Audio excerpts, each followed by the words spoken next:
Nous venons de célébrer la fête de la Nativité après un jeûne de 43 jours. Il y a longtemps, ce jeûne était 40 jours, mais l'Église en a rajouté 3 en souvenir du miracle d'aujourd'hui. Au Xe siècle et à l'époque du pape Saint Abraham le Syrien, le 62e patriarche, il y avait un gouverneur islamique nommé Almoez. Saint Abraham était syrien de naissance. Il était connu pour son amour envers les pauvres et sa générosité. Almoez, le gouverneur d'Égypte, était connu pour son intérêt au débat sur les questions religieuses. Il y avait un ministre juif qui, après une certaine discussion animée avec le pape, voulait se venger de l'église copte. Alors, il a dit au gouverneur, « Il est écrit dans l'évangile des chrétiens que si vous aviez de la foi comme un grain de moutarde, vous diriez à cette montagne, déplace-toi d'ici jusque-là, et elle se déplacera. C'est donc le moment de faire preuve que le christianisme n'est pas vrai. » L'idée a plu au gouverneur. Pour lui, les 2 options étaient bénéficiales. Alors, il a appelé le pape et lui a contesté. Soit 1, réaliser ce commandement et déplacer la montagne du mont Katam pour avoir une place afin de bâtir une nouvelle ville appelée le Caire, ou 2, devenir musulman et abandonner le christianisme, ou 3, quitter l'Égypte et immigrer dans un autre pays, ou bien 4, être tué par l'épée. À ce moment, le pape a demandé 3 jours pour répondre au gouverneur. Il est allé directement à l'église de la Sainte Vierge Moallaka, qui veut dire suspendue, et a appelé les évêques, les prêtres, les moines et les fidèles à prier et à jeûner avec lui pendant 3 jours.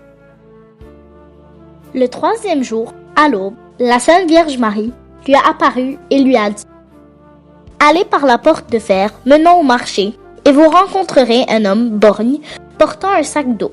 C'est lui qui déplacera la montagne. » Le pape sortit précipitamment et a rencontré Saint Siméon le tanneur, nommé parfois le cordonnier, et lui a demandé ce qu'il faisait à cette heure.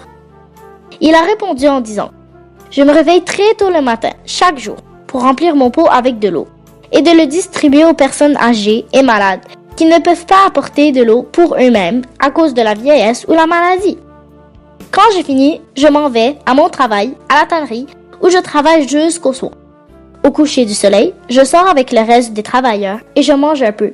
Puis, je retourne chez moi pour prier. » Le pape était ému par l'humilité du saint et sa simplicité. Il lui a expliqué le but de sa rencontre. Au début, Saint Simon était très hésitant, mais quand il a su que c'était la Sainte Vierge Marie qui a fait cette demande, il est allé avec le pape. Les 2 ont conduit un grand rassemblement de croyants et marchèrent jusqu'au mont Katam. À côté de eux étaient le gouverneur musulman, le ministre juif et beaucoup d'autres personnes. Le pape et le peuple ont dit Kyrie eleison à plusieurs reprises.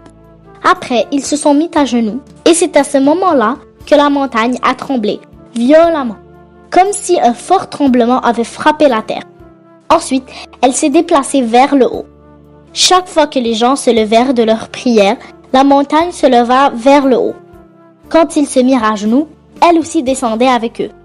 Cela est arrivé 3 fois, et chaque fois que la montagne s'est déplacée vers le haut, les rayons du soleil derrière elle passaient de l'espace, séparant la terre de la montagne, et est devenue bien visible à la foule assemblée. À cette vue, Almoez a proclamé « Dieu est grand » et a dit à Saint Abraham « Votre foi est juste ». Quand le pape s'est tourné pour remercier Saint Siméon, il a découvert qu'il a totalement disparu pour fuir la gloire des gens. Le pape a ordonné que l'Église doit commémorer ce miracle en ajoutant 3 jours sur les 40 jours de jeûne avant Noël.